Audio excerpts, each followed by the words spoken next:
요약된 하나님의 말씀은 누가복음입니다.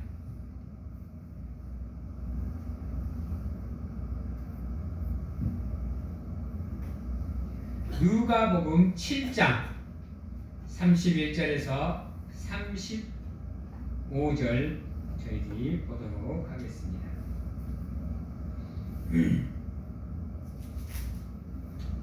누가복음 7장 31절에서 35절 제가 봉독해 드리도록 하겠습니다.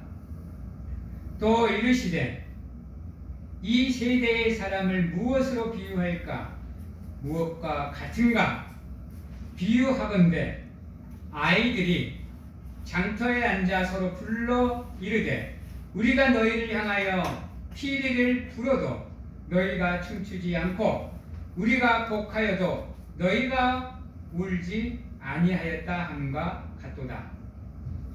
세리 요한이 와서 떡도 먹지 아니하며 포도주도 마시지 아니하며 너희 말이 귀신이 들렸다 하더니 인자는 와서 먹고 마시매 너희 말이 보라 먹지를 탐하고 포도주를 즐기는 사람이요 세리와 죄인의 친구로다 하니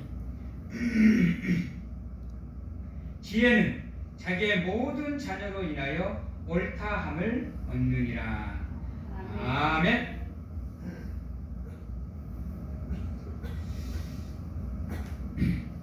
사랑하는 성도 여러분,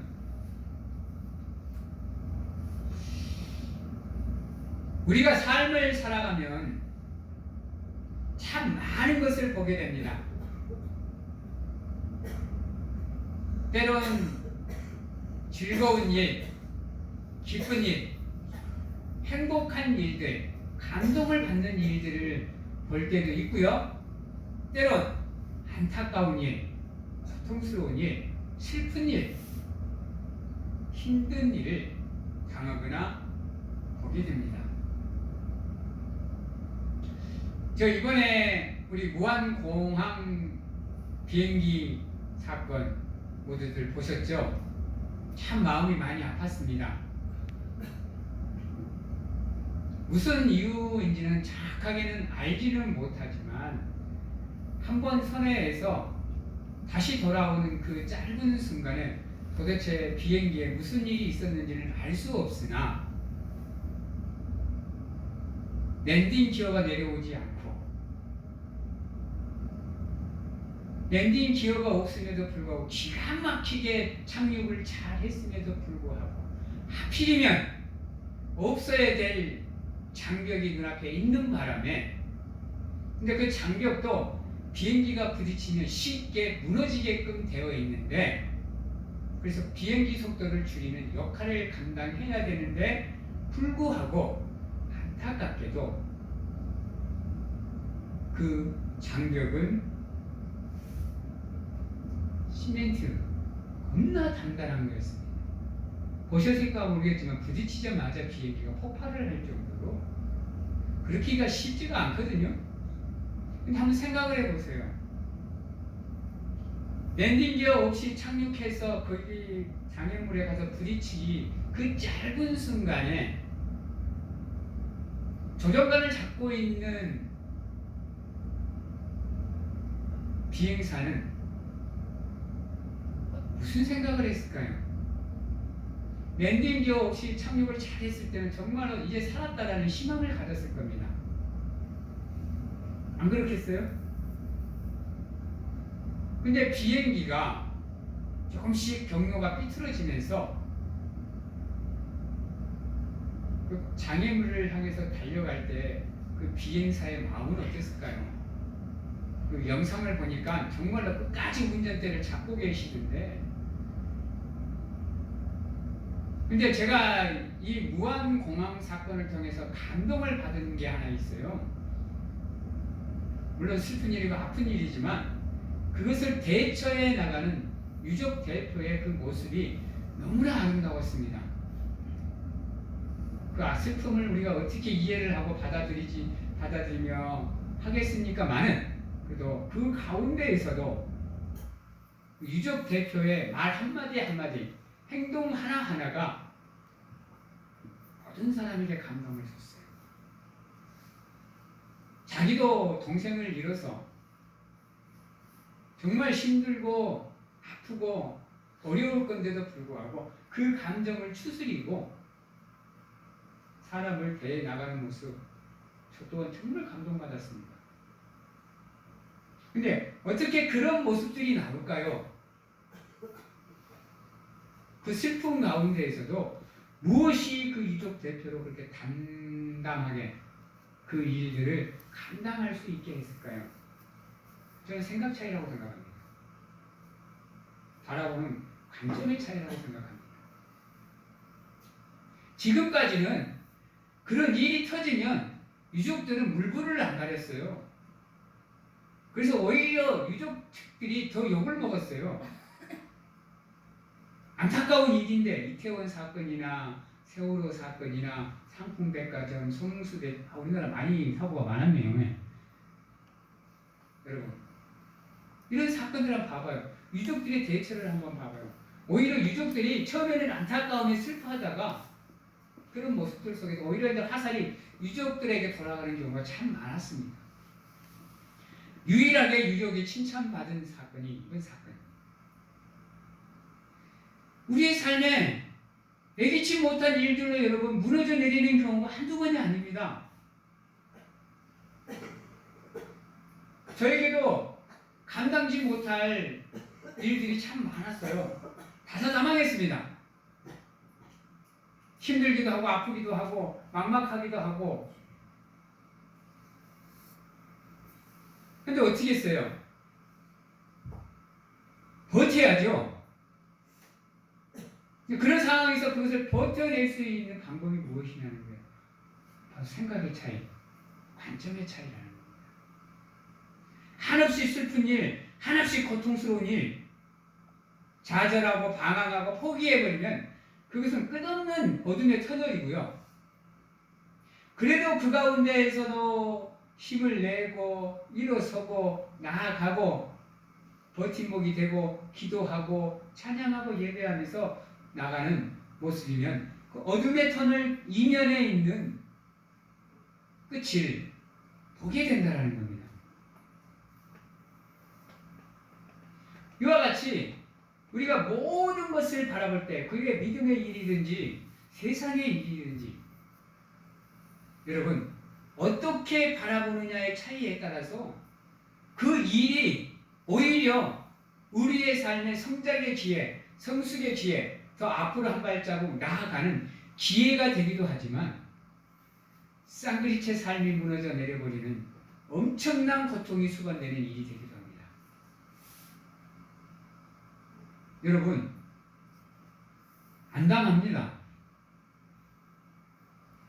내가 상상도 못했던 일들이 딱 벌어지면 그 순간 인간은 자신도 모르게 마음이 어둠에 휩싸여버립니다. 여러분. 아무리 발악을 해도요 그 어둠이 몰려오는 속도를 피할 수가 없습니다. 그러다 보면 나도 모르게 그 어둠 속에 조금씩 잠식되어 가버립니다. 잠식되는 순간순간이 있잖아요.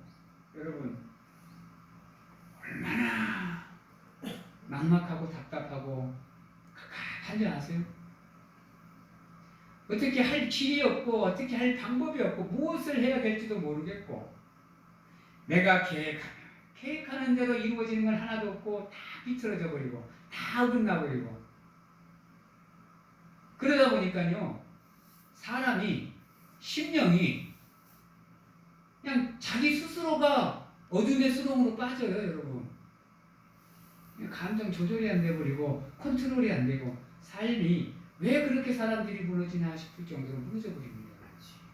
한 번 무너지면 있잖아요. 딛고 일어서기가 힘들어 버려요. 여러분. 그게 사람의 심리예요.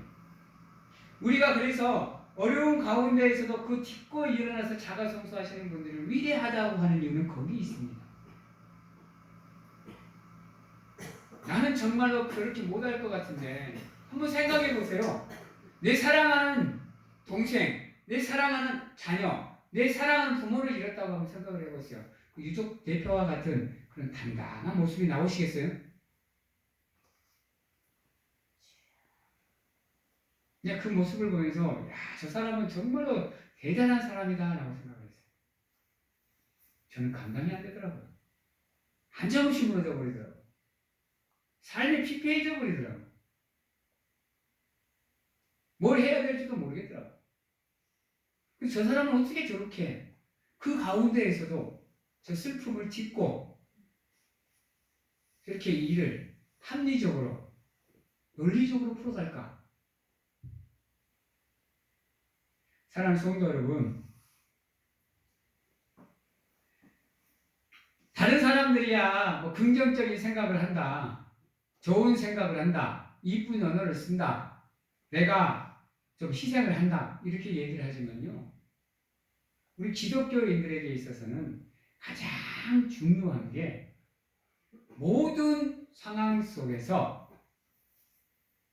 내가 아닌 하나님의 시선으로 그것을 바라볼 수 있도록 훈련을 해야 됩니다, 여러분.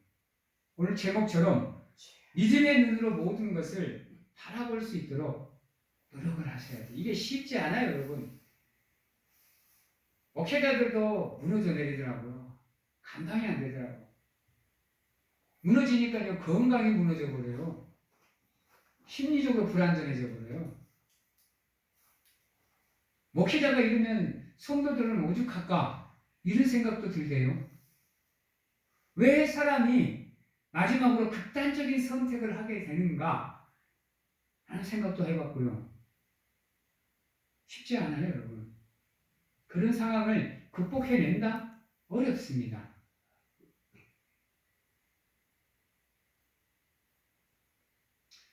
성도 여러분, 예수님께서 말합니다. 그런 이 시대 사람들을 무엇에 비유할까? 그런 사람들의 모습을 무엇에 비유할까? 어떻게 비유할까? 그자 이르되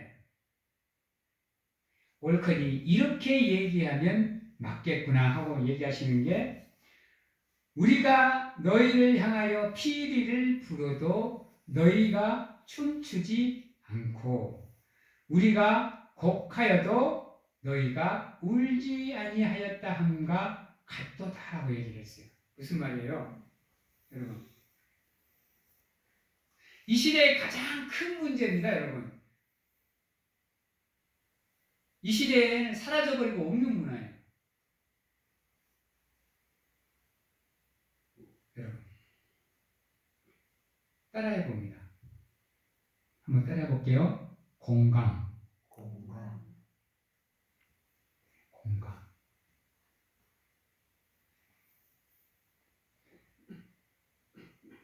우리가 하나님의 눈으로 모든 것을 바라보기 위해서는 반드시 필요한 게 하나님의 일에 대한, 하나님에 대한, 그분의 말씀에 대한 우리의 공감이 필요합니다. 근데 우리는 공감하지 않아, 하나님 말씀에. 그러니 성경책을 읽어도 이게 뭔 내용인지, 왜 이렇게 내가 행동을 해야 되는지, 무엇 때문에 이 순간에 내가 희생을 해야 되고 헌신을 해야 되는지, 나만 편하면 되지, 나만 즐거우면 되지, 나만 이익이 되면 되지, 이게 뭔 필요가 있나, 이런 생각을 합니다. 여러분, 피리를 불면 사람은 어떻게 공감하게 되어 있어요? 즐거운 음악을 듣거나 신나는 음악을 들으면 사람은 자기도 모르게 뭐 하게 되어 있어요? 어깨가 들썩이게 되어 있어요. 기분 좋은 사람은 춤까지 춰요, 여러분. 사람이 곡하고 울면은 다른 사람들은 어떻게 행동을 해요? 막 기쁘고 막 즐겁고 막 그런가요? 자기도 모르게 거기에 동화가 돼서 슬픔을 느껴요.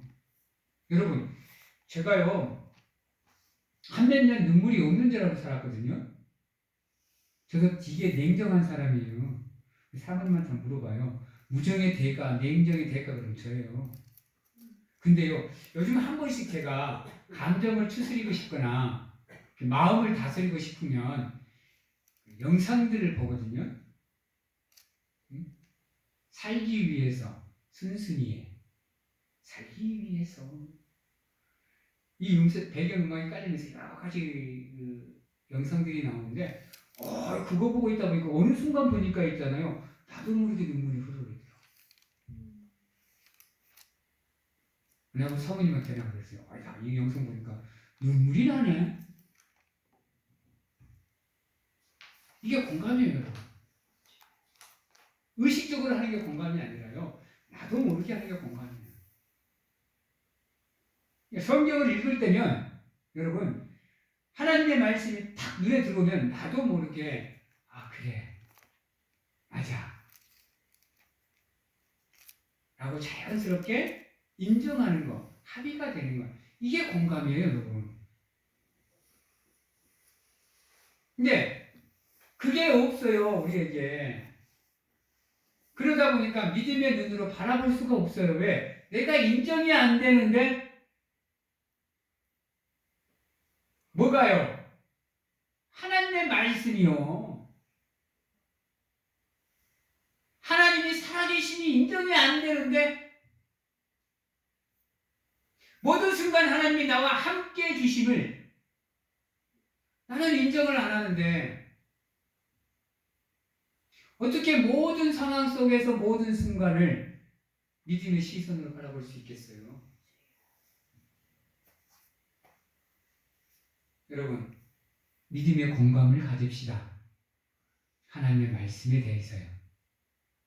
그래야 힘들 때면 기도하는, 하나님의 말씀을 들으면 그걸 내 말씀으로, 그래서 나를 변화시킬 수 있는 출발점이 되는 겁니다.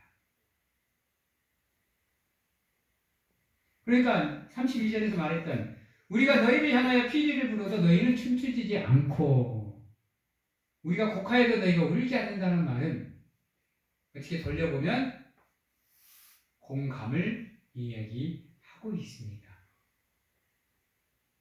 여러분, 하나님과 교감을 하시는 가운데 공감하실 수 있는 믿음의 성도님들이 다 되시기를 바랍니다. 아멘. 그리고요, 한 가지 더, 제대로 되는 눈을 가지셔야 돼요. 제대로 볼 줄 아는 눈. 내 뜻대로 보는 눈이 아니에요. 내 생각대로 보는 눈이 아니야. 내가 아는 것으로 바라보는 게 아니야. 공감은 무의식적으로 이루어지는 거예요. 나도 모르게 이루어지는 거예요.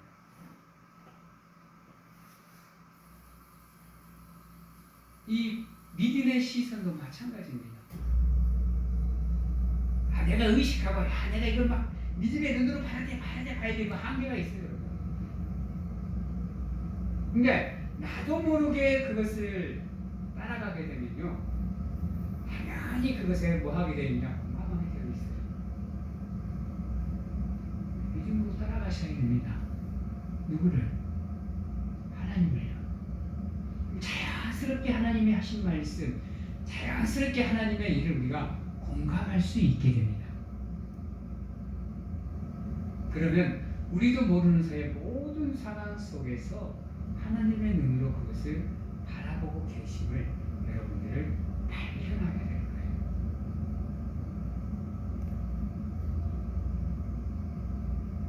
좋은 것을 좋은 것으로, 나쁜 것을 나쁜 것으로 볼 수 있는 분별력을 가지셔야 된다. 33절에 이렇게 얘기합니다. 세례 요한이 와서 떡도 먹지 아니하며 포도주도 마시지 아니하며 너희 말이 귀신 들렸다 하더니 인자는 와서 먹고 마시면 너희 말을 보라. 먹기를 탐하고 포도주를 즐기는 사람이다라고 얘기하고 있다라고 얘기합니다. 안 먹으니 귀신 들렸다. 먹으니 탐하는 사람이다. 어느 장단에 맞추라는 거예요? 먹지 말라는 얘기인가요? 우리 믿음의 사람들이 생각을 해야 되는 거예요. 믿음의 사람들이. 중요한 겁니다, 여러분. 왜 떡을 떡으로 못 바라보시고, 왜 감을 감으로 못 바라보시고, 사과를 사과라 말하지 못하십니까? 왜 콩으로 매주를 쓴다 못하고, 콩으로 팥을 쓴다 하십니까? 왜 남의 말을 인정하지 못하고, 왜 남의 행동을 이해하지 못하고, 모든 잣대를 나의 생각에서, 나의 시선에서 바라보십니까? 그러니까 문제가 생기는 겁니다. 트러블이 생기는 거예요. 이스라엘 민족도 마찬가지인 거예요. 자기가 아는 거 외에는 다 비꼬아요. 예수를 예수로 인정하면 되잖아요. 예수님이 나는 하나님의 아들이다. 하나님이 나를 보내셨다 하면 그대로 믿으시면 되잖아. 자기들 생각으로는, 자기들 관점에서는 도저히 불가능하거든. 그렇게 몇천 년을 살아왔거든요. 하나님의 이름조차 부르지 못해서 하나님의 이름을 까먹어버린 민족이 이스라엘입니다, 여러분. 아세요? 그들이 하나님을 얼마나 어려워하고 얼마나 힘들어했는지. 글을 쓰다가도 있잖아요. 하나님이란 이름이 나면 잠시 펜을 놓고 가서 목욕 죄개하고 와서 하나님이란 이름을 썼어. 생각을 해보세요. 성경에 하나님의 이름이 몇 번 나오는데. 그때마다 가서 목욕 죄개를 하고 와서 하나님의 이름을 써요. 십계명에 하나님의 이름을 망령 때 끊지 말라고 그랬고 하나님의 이름을 부르지를 않아요.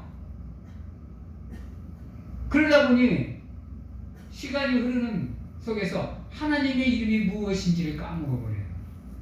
이런 얼토당토 않는 일들이 어디서. 그러한 믿음 생활을 했던 사람이 예수님이 와서 나 하나님의 아들이다. 하나님이 나를 보내셨다. 이러니 팔짝팔짝 뛰죠. 예수님은 하나님의 친구다. 아버지다. 이리 얘기를 하니 이스라엘 민족들 입장에서는 이거 미치고 환장하고 폴짝 때리는 이거 신성모독입니다. 여러분 이스라엘 민족들에게는. 거룩하신 하나님의 이름을 망령되이 일컫잖아요. 그래서 이스라엘 민족들이 바로 왕에게 빌라도에게 예수님을 고발할 때 뭐라고 고발해요? 제목이 뭐예요? 신성 모독죄. 지들 입장에는 절대 이해 못하는 거예요. 그 틀을 못 깨요. 그 틀을. 자기들이 갖고 있는 그 선입관의 틀, 고정관념의 틀을 못 깨니까 앞으로 나아가지를 못해요. 다른 사람과 어울리지 못하고 공감하지 못하고 협력하지 못해요. 여러분, 믿음의 시선입니다.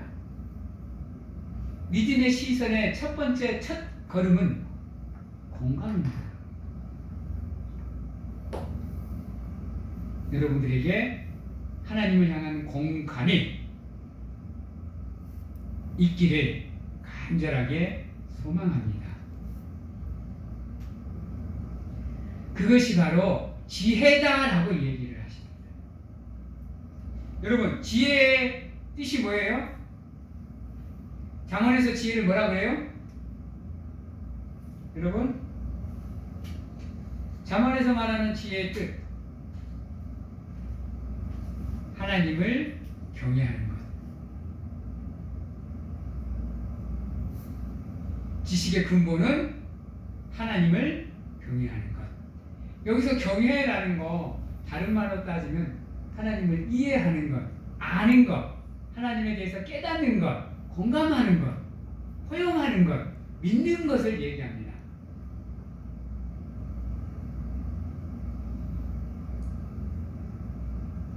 사랑하는 성도 여러분, 이제 말씀을 마치도록 하겠습니다. 여러분, 모든 상황 속에서 우리가 믿음의 시선으로 그것들을 바라보기 위해서는 그것들에 대한 공감이 우리에게 있어야 됩니다.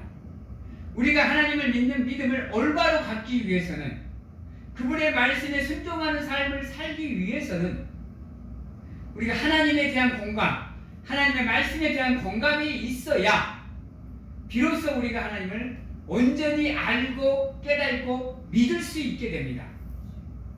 그런 사람만이 모든 상황 속에서 하나님이 나와 함께하고 나를 지켜보고 계시고 지금도 살아계심을 알기에 믿음의 시선으로 의지하는 삶을 살 수 있게 된다는 겁니다. 하나님을 공감하시고 하나님을 아시는 가운데 그분을 의지하는 삶으로 모든 상황 속에서 믿음의 시선으로 바라보시는 가운데 올바른 믿음으로 나아가는 아름다운 사랑의 성도들이 다 되시기를 주님의 이름으로 축원합니다. 기도하겠습니다. 사랑의 하나님 감사합니다. 함께 하시고 도와주시고 또 인도해 주셔서 우리가 하나님의 사랑으로 서로가 서로를 바라보게 하시고 또 사랑하게 하시며 함께 협력하는 가운데 이 제단 위에 그 세상 위에 하나님의 뜻을 이루어가는 아름다운 우리가 될 수 있도록 하나님 축복하여 주시옵소서. 공감하게 하시옵소서. 믿음의 시선으로 바라볼 수 있는 강하고 담대한 믿음 허락하셔서 믿음의 사람으로서 부끄럽지 않는 삶을 살아가는 아름다운 우리가 될 수 있도록 축복하여 주시옵소서. 지금은